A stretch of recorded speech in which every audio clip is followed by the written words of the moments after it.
Hello les amis, c'est Gaëlle et je vous souhaite la bienvenue dans un nouvel épisode de mon podcast Âme-toi.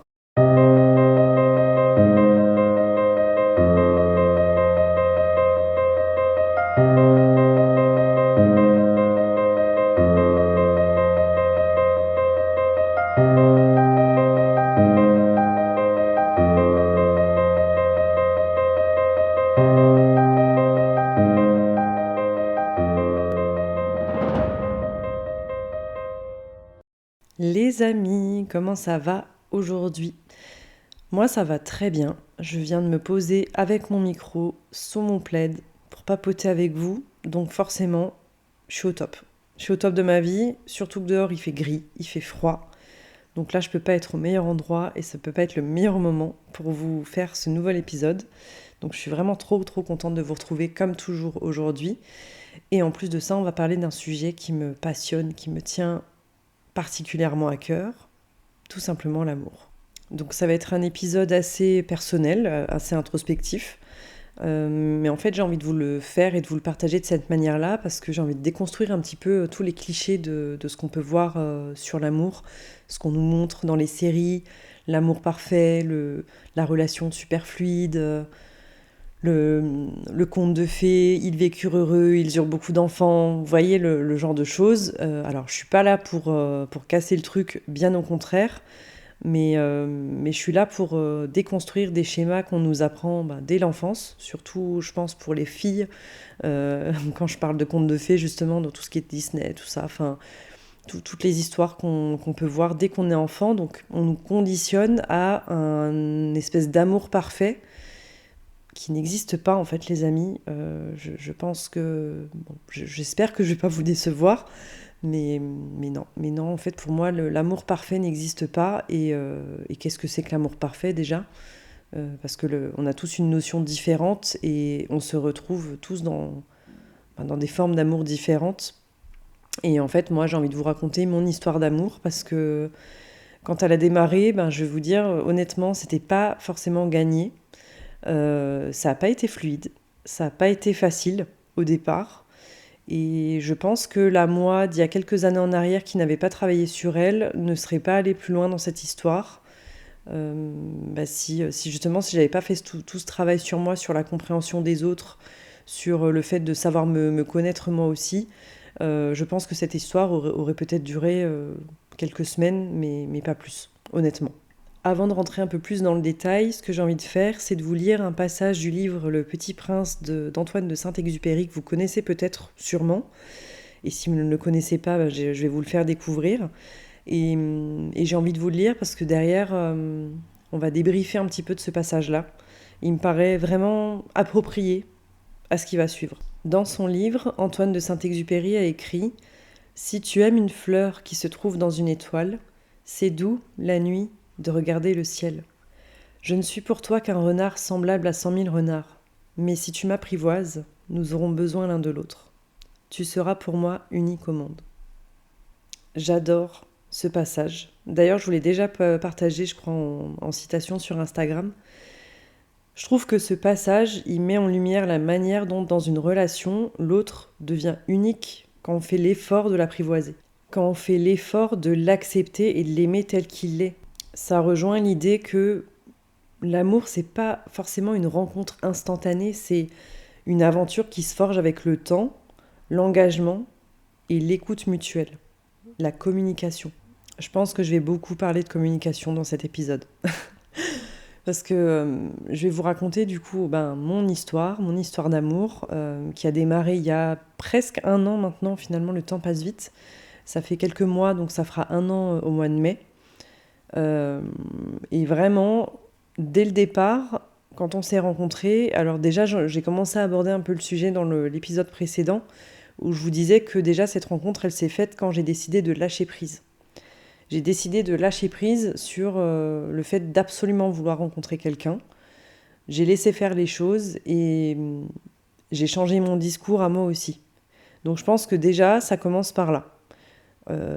Déjà, avant de rencontrer la personne, j'avais appris depuis un peu plus d'1 an, 1 an et demi, à vivre seule, ce qui a été un challenge mais énormissime pour moi. Mais finalement, avec le temps, avec beaucoup de travail sur moi, avec de la thérapie, j'ai réussi à enfin, pour la première fois de ma vie, à 36 ans, apprécier ma propre compagnie, accepter, accueillir le vide en fait, accepter la solitude par moment. Et j'ai appris à trouver un rythme là-dedans. Et je suis persuadée, mais vraiment convaincue, que c'est ce travail-là qui m'a permis d'attirer cette relation ensuite. C'est ce travail sur moi qui m'a permis d'arrêter d'attirer des relations qui n'étaient pas saines pour moi, parce que pendant un moment, ça a été le cas. Je peux vous dire qu'à ce moment-là, au début, quand j'ai commencé de nouveau à avoir des relations, ma dépendance affective a été trigger en mode plus. Et en fait, ce passage de ma vie m'a aidé justement à travailler sur cette dépendance affective, sur ma valeur, la valeur que je me donnais, sur ce que je savais mériter. Et ça m'a pris effectivement, on va dire, un an et demi. Et en fait, quand j'ai rencontré donc, mon conjoint actuel, le discours que j'ai eu avec lui d'entrée a été totalement différent du discours que j'ai pu avoir aussi précédemment avec d'autres personnes que j'ai rencontrées, où j'ai été claire et ferme sur mes intentions. Donc il y avait vraiment, j'ai pas eu peur de dire les choses. Et j'étais vraiment dans une aura de... Voilà, si je dis les choses et que ça fait fuir la personne, bah c'est que c'est pas la bonne, tout simplement. Et donc on a commencé à discuter, donc bon, la rencontre, c'est pas la plus romantique du monde. C'est une rencontre en mode 2025, bon là c'était en 2024 3.0, les applications de rencontre. Pourtant, ce qui est drôle, c'est que on était voisins, donc on aurait pu se rencontrer de 1000 façons avant. Mais encore une fois, je reste persuadée que si on ne s'est pas rencontrés plus tôt, c'est parce que je n'étais pas prête. De son côté, peut-être pas aussi, ça j'en sais rien, je peux pas parler pour lui. Mais moi, en tout cas, j'étais pas prête avant. Et je me suis posé la question des fois de purée, mais pourquoi on s'est pas rencontrés avant alors qu'on habite littéralement à 50 mètres l'un de chez l'autre, on va faire les courses au même endroit, on fréquente les mêmes endroits, on aurait pu même avoir des amis communs, etc. Mais pas du tout. C'est ça qui est drôle. Mais donc on était si proches, mais finalement pas dans le même cercle. Et je suis persuadée que si on ne s'est pas rencontrés avant, c'est parce que les choses sont bien faites et que moi j'avais ce travail à faire sur moi avant pour accepter tout ce que je vous ai cité précédemment. Et une fois que j'avais fait ce travail, j'ai vraiment, en fait, j'ai plus eu peur de dire clairement quelles étaient mes intentions. Et en fait, si j'ai plus eu peur de les dire non, aussi, c'est parce que j'ai été claire avec moi-même aussi à un moment donné. Parce que j'ai eu cette période où je me mentais à moi-même, où je me disais si, je suis prête, mais je l'étais pas. Honnêtement, je l'étais pas, j'avais beaucoup de peur. J'avais pas encore travaillé et fait le deuil de ma relation précédente, ça m'a pris du temps. J'ai dû travailler un peu tout ça, vraiment accepter aussi le fait, comme je vous le disais, d'être seule, de m'aimer en étant seule, d'aimer vivre vraiment pour moi. Et ça m'a demandé un certain travail. Je suis passée par des phases qui étaient vraiment très difficiles. Et ça a été des hauts et des bas, mais au bout d'un moment, en fait, j'étais claire sur mes intentions et j'étais vraiment prête. Voilà. Je ne peux pas vous dire le pourquoi du comment, mais c'est un cheminement en fait que j'ai fait qui a duré un moment. Et à un moment donné, je me suis dit, ok, là, ça y est, c'est bon, on est prêt, on y va. Donc du coup, j'ai été vraiment claire sur mes intentions et je lui ai dit honnêtement, dans les premières secondes où on a commencé à discuter, la question généralement qui vient au départ, c'est qu'est-ce que tu recherches? Et moi, je lui ai dit clairement, je cherche quelqu'un qui veut se poser, quelqu'un qui veut construire quelque chose. Alors certes, je suis pas en train de dire que j'ai un chemin tout tracé, je sais pas où on va aller exactement, mais en tout cas, je veux quelqu'un qui soit clair et déterminé dans ses envies et qui souhaite vraiment construire quelque chose. Là, voilà, j'ai pas envie de perdre mon temps avec quelqu'un qui sait pas où il en est, qui veut pas s'engager, qui tâtonne. J'ai tâtonné par le passé, maintenant c'est plus le cas, donc voilà. Donc en gros, voilà, là il savait clairement quelles étaient mes intentions. Il m'a aussi lui donné clairement les siennes, quels étaient ses projets de vie, mais vraiment dans les premières minutes où on a discuté, on est allé assez deep tout de suite, quoi. Donc je trouve que c'est bien parce qu'au moins on savait où on allait et assez rapidement on a décidé de se rencontrer. Je crois que 2 jours après avoir commencé à discuter sur une appli, on s'est rencontrés. Et en fait, je suis vraiment allée à ce date en mode je ne mets pas de masque et je me montre telle que je suis. Et c'est la première fois de ma vie où j'ai fait un date où justement j'ai pas cherché à me cacher. J'ai l'impression que lui, c'était aussi le cas, vraiment, il n'a pas cherché à se cacher, il n'y a pas eu de masque, il n'y a pas eu de... Parce qu'on a souvent tendance... alors, ça me fait penser en fait à la série Bref, saison 2, je sais pas si vous l'avez vue. Si vous ne l'avez pas vue, je vous conseille, mais de fou de la regarder, parce qu'à un moment donné dans la série, il va parler de ça, où en fait, quand on fait des dates, on va avoir tendance à vouloir se montrer sous notre meilleur jour. Et quand on fait ça, bah, on enlève une part de nous en fait parce qu'on se montre pas vraiment tel qu'on est, on veut se montrer sur une espèce de version édulcorée de nous et c'est du fake en fait, ça sert à rien de faire ça parce qu'au final le naturel finit toujours par revenir et quel est l'intérêt de faire ça en fait. Il n'y a aucun intérêt à faire ça, à se montrer sous une meilleure facette parce qu'on veut forcément plaire à quelqu'un. Déjà quand on fait ça, ça veut dire qu'on n'est pas réellement prêt je pense parce que si on n'est pas prêt à se montrer tel qu'on est, c'est qu'on n'a pas assez, on n'est pas au clair avec nous-mêmes. Donc si on n'est pas au clair avec nous-mêmes, comment on peut l'être avec quelqu'un? Et moi, je prône beaucoup l'honnêteté, peu importe les relations que j'ai, que ce soit mes relations amoureuses, mes relations amicales, etc. Je suis quelqu'un d'assez entière et honnête. Et je me dis que si on ne l'est pas vraiment, ben, on démarre pas la relation sur des bonnes conditions, en tout cas. Enfin, ça, c'est vraiment ma vision, mais je pense que vous allez vous retrouver dans ce que je dis. Donc, je suis vraiment allée à ce date en mode, là, je ne me cache plus derrière une version de moi qui n'existe pas vraiment. Et dès le premier rendez-vous, je sais qu'on a parlé de choses assez deep. On a parlé de nos traumas, on a parlé de nos défauts. Moi, j'ai même parlé de ma dépendance affective, de ma peur de l'abandon, de pourquoi j'avais ça, de comment je le travaillais, etc., de comment j'avais évolué. C'est des sujets que jamais de la vie j'aurais pu aborder précédemment dans d'autres dates parce que non, moi j'aurais été en mode non, mais moi du tout, la dépendance affective, que nenni, pas du tout, je suis une femme super indépendante, j'ai besoin de personne, blablabla, bullshit en fait, bullshit. Et là, j'avais pas envie de me montrer sous un mauvais jour, enfin sous quelque chose qui me correspondait pas en fait. Donc je me suis dit j'y vais en fait, j'y vais, je lâche le truc et puis si ça fait fuir la personne, bah tant pis, c'est que c'est pas la bonne, tout simplement. Et du coup, ben, d'avoir abordé le truc comme ça, ben, je pense que lui, bah, ça a été le cas. En fait, de toute façon, on réagit toujours en miroir. Donc lui aussi, s'est pas mal livré pendant ce premier date. Et ça a été mais, hyper intéressant. Et j'ai pas vu le temps passer pendant ce premier date. Vraiment, les heures ont filé. Et ça s'est trop bien passé. Et ça s'est terminé en mode... j'avais l'impression d'avoir discuté avec une personne comme si je la connaissais depuis longtemps. Je sais pas si vous avez déjà vécu ce genre de choses où quand vous rencontrez quelqu'un, c'est comme si vous connaissiez déjà cette personne. C'était vachement étrange comme sentiment. Enfin, moi, en tout cas, c'est ce que je retiens de ce premier rendez-vous où on a juste passé quelques heures à discuter et c'est tout. Et c'était trop, trop bien, en fait. Donc du coup, assez rapidement, on a décidé de se revoir, assez naturellement. Et du coup, bah, c'est là que notre relation a vraiment démarré, quelques jours plus tard où on s'est revus vraiment tout s'est fait de manière naturelle. Il n'y a pas eu de blocage de oui, alors je vais éviter de dire ça ou je vais éviter de faire ça parce que j'ai peur je sais pas comment elle va réagir, tout ça. Lui, assez rapidement, il m'a dit que c'était quelqu'un qui pouvait vite s'attacher, qu'il fallait pas que ça me fasse peur, fallait pas que ça me fasse fuir. Enfin, on s'est vraiment ouvert. Et du coup, j'ai pas eu peur au final. Alors j'ai eu des peurs, si, qui sont venues après. Mais en tout cas, j'avais envie de m'ouvrir à cette relation. Et je me suis vraiment laissée aller. On s'est vraiment laissé aller tous les deux. Et ça s'est fait tout naturellement. Et étant deux personnes quand même très indépendantes, et ben, à partir de ce jour-là, on ne s'est plus quittés. On se voyait tous les soirs. Bon, après, je vais vous dire, la facilité aussi de la localisation, on va pas se mentir. Hein, on était clairement à 50 mètres l'un de l'autre. Donc c'était très très facile de se voir. Et en fait, assez vite, on a commencé à se voir, j'ai envie de dire quasiment tous les soirs. Vraiment, en fait, c'était une exception qu'on se voit pas. Mais tous les soirs, naturellement, on se retrouvait après le boulot ou voilà, en début de soirée et on passait la soirée ensemble, on dormait ensemble et ça s'est fait assez vite. Et pareil, en fait, là-dessus, j'ai pas voulu, et lui non plus.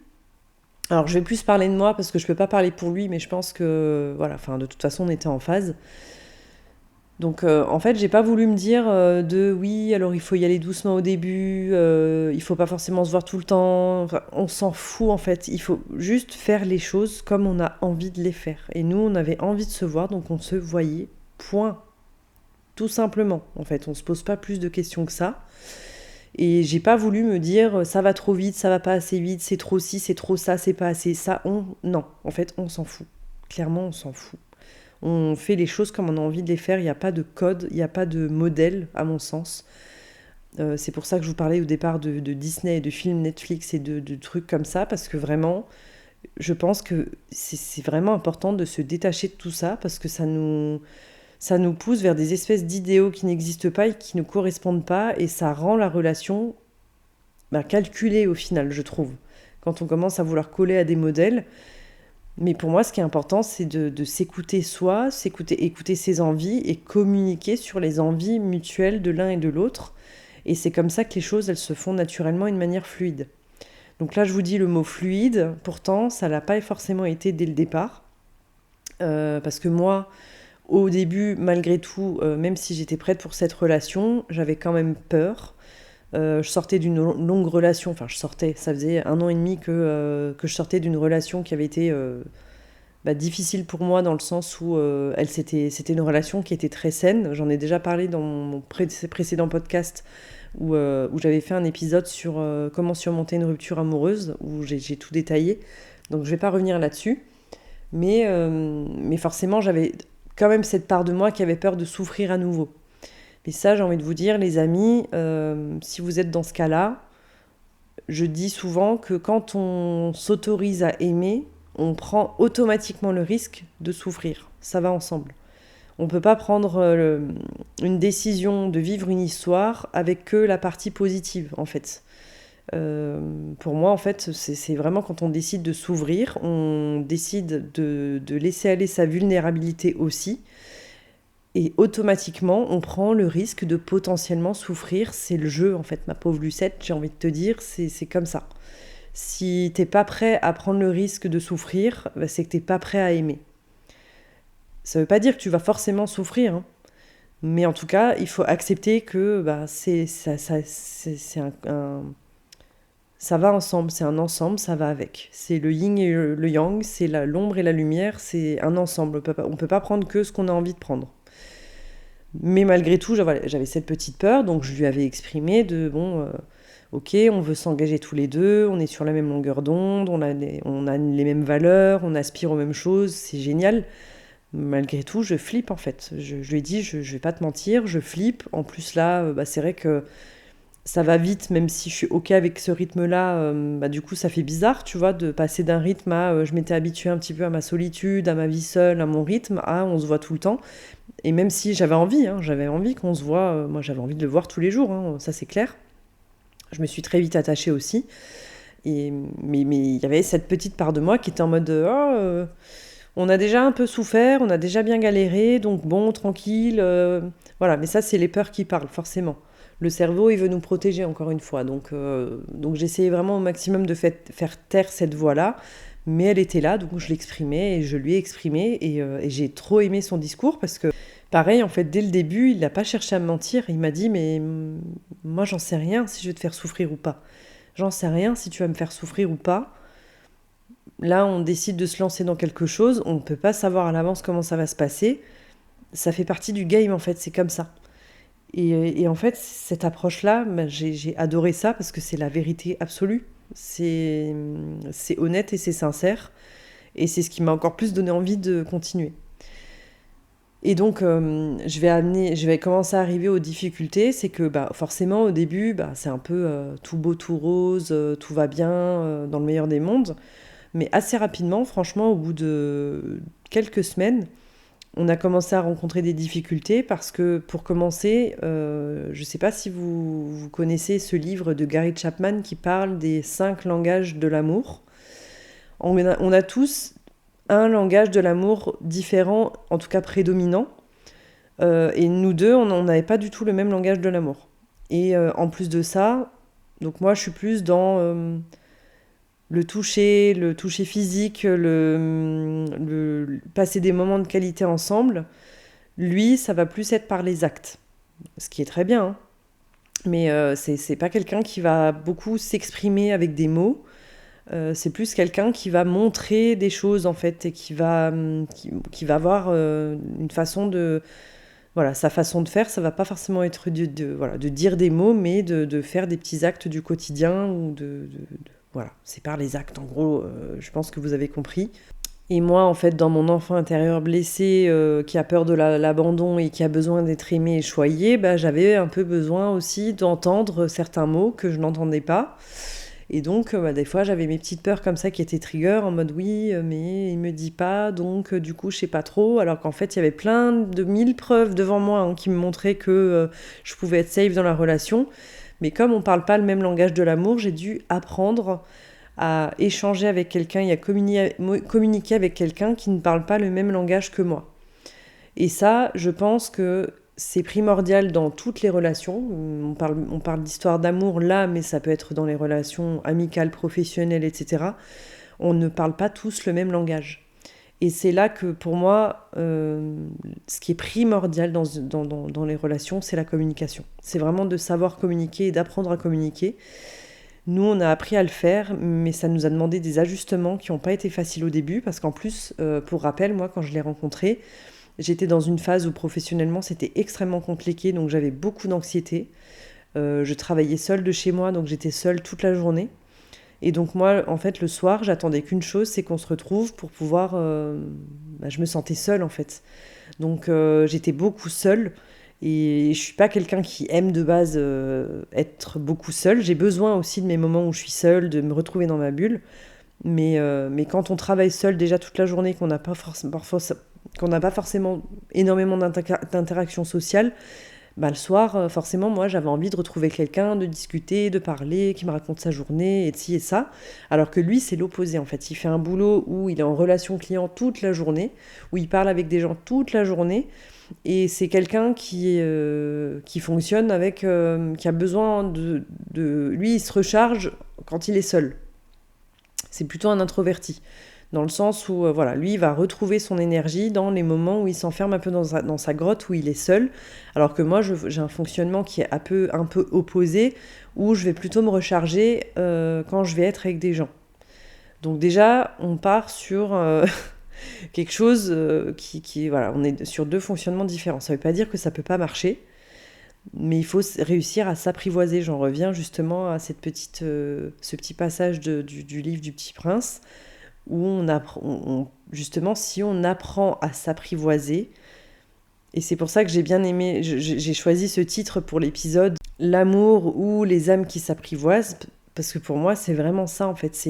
On se rencontre, on tâtonne un petit peu, on fait connaissance, on apprend à se connaître de plus en plus, on discute de nos valeurs, on apprend vraiment à connaître l'autre dans son fonctionnement, mais au début, c'est pas forcément inné et fluide, en fait. On peut pas deviner comment l'autre fonctionne, on peut pas avoir tout de suite les clés à tout comprendre, et donc ça peut amener à des frictions et des clashs, surtout que nous, on a tous les deux quand même un caractère qui est assez...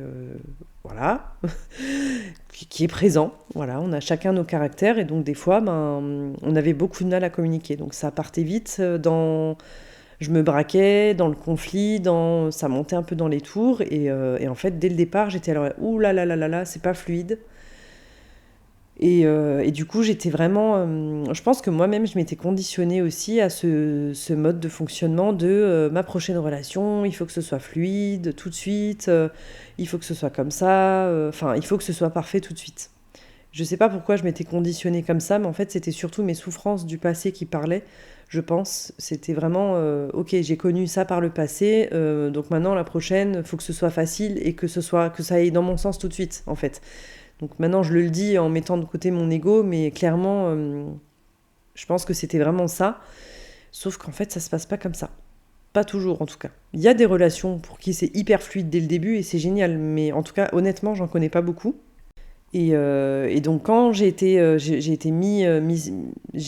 dû faire face à ça d'entrée, j'étais en mode waouh, flemme en fait. Franchement flemme, j'avais pas envie de me battre. Et de l'autre côté, aujourd'hui, je me remercie de l'avoir fait parce que comme je vous l'ai dit au début, je pense que si je l'avais pas fait et si j'avais pas réagi, mis mon ego de côté en tout cas, parce que l'ego joue beaucoup là-dedans, je pense que cette relation n'aurait pas forcément duré plus longtemps que quelques semaines. J'aurais fui en fait. J'aurais pu fuir dès le premier conflit en mode oh non, ça marche pas, laisse tomber. Voilà. Donc, sauf que je sentais au fond de moi, ça je ne peux pas vous l'expliquer, ça relève de plus du spirituel, je pense, je ne sais pas. Mais mon intuition me criait, meuf, ne fuis pas. Accroche-toi parce que ça en vaut la peine. C'est vraiment ce que je ressentais au fond de moi. Et j'en parlais autour de moi, forcément, j'en parlais à mes copines, etc., ou à mes amis quand il y avait des moments où ça allait pas trop. Et j'avais des avis différents. Voilà, certains qui me disaient non, mais ça vaut le coup de s'accrocher, c'est juste qu'il faut que vous appreniez à communiquer. Et d'autres qui me disaient non, non, meuf, c'est pas fluide, laisse tomber. Et en fait, je me suis noyée un petit peu dans un brouhaha dans mon cerveau où je me suis dit non, je vais arrêter d'écouter les bruits de ce qui se passe autour. J'ai même arrêté d'en parler autour de moi. Et je me suis écoutée et mon intuition vraiment me disait non, continue, ça vaut le coup. Et donc, il y a eu des hauts et des bas comme ça, un peu. Alors, au tout début, c'était un peu compliqué, mais je communiquais sur mes besoins, mes peurs. Il communiquait aussi, lui, plus aussi sur ses besoins. Il avait beaucoup de mal à communiquer aussi, parce qu'il n'avait pas eu de relation, jamais eu vraiment de relation très très sérieuse avant. Donc, forcément, c'est quelque chose qui s'apprend aussi. Donc du coup, au début, ça nous a demandé un peu il y a eu pas mal de discussions assez longues et profondes au départ. Et en fait, ce qui m'a fait aller plus loin, c'est que par contre, comme je vous le disais, son langage de l'amour à lui, c'est les actes. À chaque fois qu'on avait une discussion comme ça, un peu assez importante, sur la suite de notre relation, instantanément, derrière, je voyais des actes qui étaient mis en place qui me montraient qui comprenait ce que je lui disais et qui mettait en place honnêtement ce que lui voulait. Et donc forcément, ça pouvait que me mettre en confiance en fait. Je me disais purée, ok, on a eu cette discussion là il y a quelques jours, mais c'est pas en mode ok, oui, je vais faire des efforts et quelques semaines plus tard c'est terminé. Non, en fait, j'ai vraiment vu à chaque fois qu'il mettait en place les ajustements nécessaires pour que moi je sois bien, tout en respectant ses limites à lui. Et inversement, je faisais la même chose. Et donc j'avais des preuves en fait qui me disaient, ben non, voilà, c'est pas des discussions dans le vent, c'est constructif, ça nous fait grandir tous les deux. Et ça, je le dis souvent, pour moi, le couple, c'est un des plus grands espaces de développement personnel qu'il puisse y avoir, parce que vraiment, quand on décide, on prend la décision de s'investir dans une relation, ça marche en fait. Quand vraiment les deux mettent la volonté que ça fonctionne, tout en... Attention, hein, je dis ça, mais il faut quand même... on peut mettre toute la volonté du monde, si on se sent pas bien, on se sent pas bien. Mais là, on mettait vraiment toute la volonté du monde tout en respectant nos limites propres à chacun. Et du coup, on trouvait vraiment notre espace de communication en ayant notre libre arbitre aussi. Et du coup, ça a fonctionné, en fait, tout simplement. Et il y a eu pendant quelques mois encore des hauts et des bas comme ça. Mais les bas s'éloignaient de plus en plus. Il y avait de plus en plus de hauts. On a vécu de plus en plus d'expériences positives. Et du coup, ces moments de bas se sont de plus en plus éloignés. Alors, je dis pas qu'aujourd'hui, on est dans une relation parfaite où tout va bien, tout est fluide, où c'est nickel. Non. Il y a encore des moments où c'est plus compliqué que d'autres, parce que la fatigue, le boulot, le quotidien, la routine, tout ce qui s'ensuit. Mais on a réussi à trouver un rythme qui nous convient à tous les deux, parce qu'on respecte les limites de chacun. Et en fait, ça me fait penser à un moment où moi, j'avais vraiment ma dépendance affective qui était de nouveau trigger parce que lui, il avait vraiment ce besoin d'espace aussi, d'avoir son moment dans sa grotte, d'avoir son temps pour lui. Et en fait, comme il me le communiquait pas de la bonne façon, en fait, il me disait pas les choses clairement en mode écoute, ce soir, par exemple, je vous dis un exemple tout con, mais voilà, écoute, ce soir, je suis fatiguée. C'est vraiment pas contre toi, mais là je ressens le besoin de me retrouver seule, de rester seule chez moi. Ça veut absolument pas dire que ça altère les sentiments que j'ai pour toi ou pas. Vraiment, ça n'a rien à voir avec toi. C'est juste que là, j'ai besoin de recharger mes batteries et j'ai besoin de me retrouver seule. Ça, il le faisait pas forcément dès le départ. Donc du coup, c'était juste en mode ouais non, ce soir, j'ai envie de rester tranquille. point barre, on se voit pas. Ok, sans explication. Donc moi j'étais en mode ok, ma dépendance affective est trigger, mes blessures sont en mode ok, on revient plus. Je me sens abandonnée, je me sens rejetée, ça va pas du tout, je me pose des questions, je me remets en question, je me dis que c'est de ma faute, tout le bullshit que je pouvais me. toute mon anxiété qui pouvait refaire surface à ce moment-là, qui était pas du tout utile. Mais en fait, ça à un moment donné, je lui ai dit. Parce qu'il me disait, oui, tu me dis que... Parce que je lui disais, en fait, c'est important pour moi que quand tu as besoin de te retrouver seul, tu le dises. Et c'est totalement ok, tu as le droit d'avoir tes moments seuls encore heureux. Comme moi, ça m'arrive aussi d'avoir besoin de mes moments seuls. Sauf que moi, en fait, travaillant de chez moi, je pouvais gérer mon temps. Du coup, j'avais forcément plus de facilité à me retrouver dans ma bulle en journée ou à d'autres moments que lui, où c'était forcément le soir après le boulot. Et donc, je lui disais, et je le pensais sincèrement, qu'il pouvait se retrouver, qu'il pouvait me dire, en fait, quand il avait besoin d'être seul. Mais comme il me le communiquait pas de la bonne manière, en tout cas, de manière à ce que je le comprenne, bah moi, du coup, je lui disais, ouais, bon, c'est ok, mais je lui faisais ressentir que ça me faisait chier. Et donc ça, après, on a fini par avoir une discussion quelques temps plus tard, où il me disait, mais tu vois, tu me dis que c'est ok que je prenne mes moments seuls, mais en tout cas, tu me fais dans les actes ressentir que ça, tu le vis mal. Donc du coup, il se retrouvait un petit peu le cul entre deux chaises en mode, ben, je prends mon temps pour me retrouver seule et ça me fait du bien, mais de l'autre côté, je sais que ça lui fait du mal, donc je culpabilise, donc c'est pas sain. Et il avait raison là-dessus. Mais moi, je lui ai dit, en fait, ce qui se passe, c'est que comme je ne me sens pas en sécurité dans la relation encore, pourquoi ? Parce que tu ne me communiques pas les choses de manière à ce que je les comprenne. Bah, du coup, je me sens rejetée. En fait, quand tu m'écris un message comme ça, en mode ce soir je veux rester seule, point, je me sens rejetée parce que tu ne m'expliques pas les choses. Et je lui disais, et ça je vous le dis à vous aussi, ce qui est logique pour toi n'est pas logique pour le reste du monde, en fait. Ce qui est logique pour lui n'est pas forcément logique pour moi, et inversement. Et donc ça, je lui ai expliqué. Toi, ça te paraît logique de pouvoir dire sans explication, je reste seule ce soir, et ça te paraît logique que quand tu dis ça, c'est pas contre moi. Mais moi, ça me paraît pas forcément logique si tu ne me le dis pas clairement. Et quand je lui ai exprimé ça, il m'a dit ok, maintenant je comprends. Et du coup, ben, les fois d'après, il m'a expliqué les choses en mode bon, ce soir, voilà, j'ai passé une sale journée, je suis crevée, j'ai plus envie de parler avec personne. J'ai pas envie de te faire ressentir mon énergie négative, j'ai besoin de me recharger. Donc je préfère rester seule chez moi ce soir. C'est pas du tout contre toi, je t'aime quand même. Voilà, enfin, il m'exprimait vraiment les choses. Et du coup, moi, je me sentais en sécurité dans cette situation. Et je lui disais, c'est ok, il n'y a aucun problème. Si jamais tu as besoin, sache que je suis là, mais je te laisse ton espace.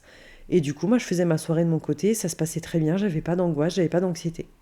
Tout simplement.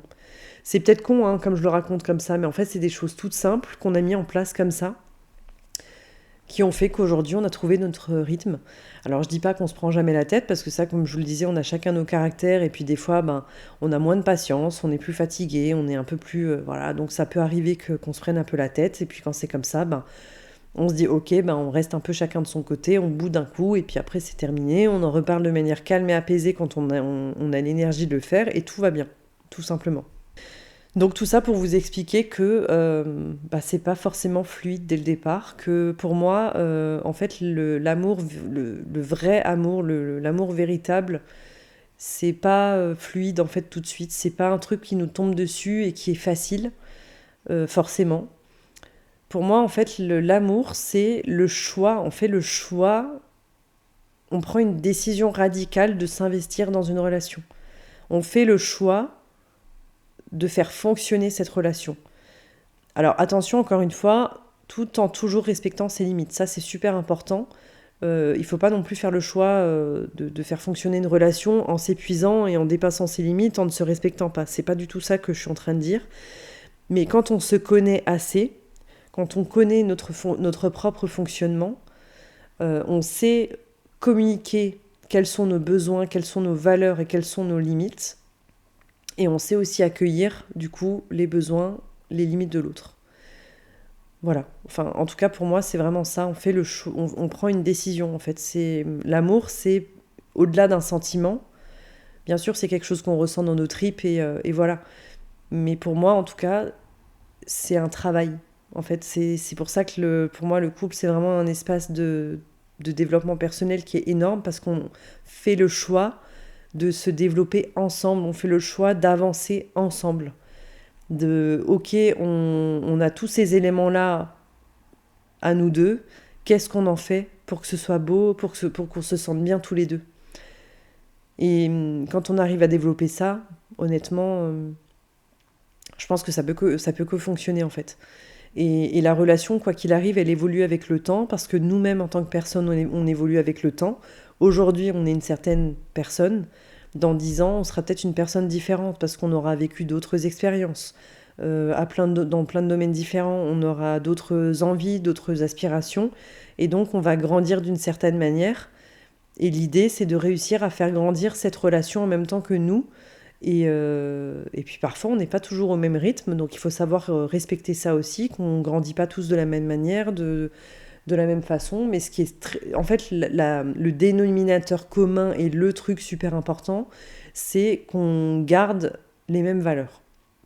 En fait, du moment qu'on a les mêmes valeurs et qu'on se respecte vraiment, qu'on connaît les limites de chacun, et donc pour connaître les limites de l'autre, il faut aussi connaître les siennes. Quand on se connaît assez et qu'on a les mêmes valeurs, on peut aller super loin. Enfin, en tout cas, c'est la vision que j'ai de l'amour. Voilà. Donc, je sais pas si ça vous parle, tout ce que je vous dis. Finalement, je suis peut-être pas rentrée dans le détail non plus de ma relation, mais c'était pas le but. Mais c'était juste pour que vous expliquiez que non, j'ai pas une relation qui se fait comme dans les films. Mais je trouve que c'est ça qui la rend encore plus belle, parce que on a su passer des choses que peut-être d'autres personnes n'auraient pas eu l'envie, ni le courage, ni la force de passer. Et je trouve que c'est beau, parce que du coup, ça montre qu'on s'aime profondément tous les deux, et qu'on a envie d'avancer, et qu'on se respecte, et que voilà. Donc je pense que je vais m'arrêter là-dessus. Ça m'a fait du bien de faire cet épisode, je trouve que c'est cool. J'espère que vous avez compris le message que j'ai voulu vous faire passer, et juste, voilà, ce que je voulais vous dire pour terminer, c'est non. Si vos amis autour de vous vous disent non, mais arrête, cette relation, elle n'est pas fluide dès le début, en fait, la seule personne qui sait, c'est vous. Ok. En fait, la seule chose à laquelle il faut vous fier, c'est votre intuition. Je vous jure que votre intuition, elle ne ment jamais. Et parfois, c'est pas facile de faire la différence entre son mental et son intuition. Mais en fait, si vous voulez un tips pour la note de la fin, c'est en fait comment vous vous sentez quand vous êtes avec cette personne. Est-ce que vous vous sentez anxieux? Est-ce que vous êtes stressé? Est-ce qu'au contraire, vous vous sentez bien? Vous avez envie de sourire? Vous vous sentez apaisé? Ça, c'est votre intuition en fait qui va vous dire comment vous vous sentez quand vous êtes avec cette personne. Et moi, mon intuition, quand j'étais avec lui, elle ne mentait jamais. Je me sentais bien. Et c'est pour ça que j'ai voulu l'écouter et aller au-delà de ce que mon mental pouvait peut-être me dire, ou ce que mon entourage pouvait peut-être me dire. Pas tout le monde, mais certaines personnes de mon entourage me dire que non, c'est pas fluide, donc arrête, parce que ça doit être fluide, ça doit être simple, comme dans une série Netflix. Non, en fait, pas toujours. Mais si votre intuition vous dit d'y aller, même quand c'est pas forcément évident dès le début de la relation, alors allez-y, continuez, et, et concentrez-vous aussi sur la communication, dites les choses en fait. Dites aux gens qui vous êtes. Ne cherchez pas à vous cacher derrière une version de vous qui n'existe pas en fait. Juste dites aux gens qui vous êtes. Et si ces personnes-là restent dans votre vie, c'est que c'est les bonnes personnes. Et si ces personnes-là partent, c'est que c'est pas les bonnes. Vous devez pouvoir, en amour, dans toutes les relations que vous avez, pouvoir vous montrer tel que vous êtes. Et voilà, en fait, je pense que là, avec tout ça, vous avez un peu toutes les clés. Enfin, en tout cas, les bases. Je pense que tout ça, c'est la base. Voilà. Donc, je vais m'arrêter là-dessus, parce qu'encore une fois, sinon, ça va être trop long. Donc, je vous remercie d'avoir pris le temps d'écouter cet épisode. J'espère qu'il vous a plu. En tout cas, j'espère que ça a résonné en vous, et que ça a pu vous aider, vous faire réfléchir en tout cas, parce que c'est le but. N'hésitez pas à venir me parler sur Insta et me faire vos retours sur ces épisodes, parce que pour moi, c'est toujours un plaisir vraiment d'échanger avec vous. Il y a des personnes, des fois, qui m'écrivent et qui sont gênées de le faire, ou qui me font des vocaux ou quoi, qui sont gênées de le faire sur Insta pour me faire un débrief de ce qu'ils ont ressenti en écoutant ces épisodes. Mais non, moi, au contraire, ça me remplit de joie et ça me fait grandir aussi d'échanger avec vous. Donc, vraiment, j'ai hâte d'avoir vos retours. Venez me parler sans aucun problème, c'est avec plaisir. Et si vous pensez que cet épisode peut aider une personne autour de vous, bah, pensez à le partager, pensez aussi à le noter, parce que si mon épisode est bien noté, bah, il sera plus écouté et ça me permettra de développer encore plus de projets pour vous et pour moi. Donc voilà, je m'arrête là, je vous remercie pour votre écoute et je vous dis à la semaine prochaine pour un nouvel épisode de Âme-toi. À très bientôt.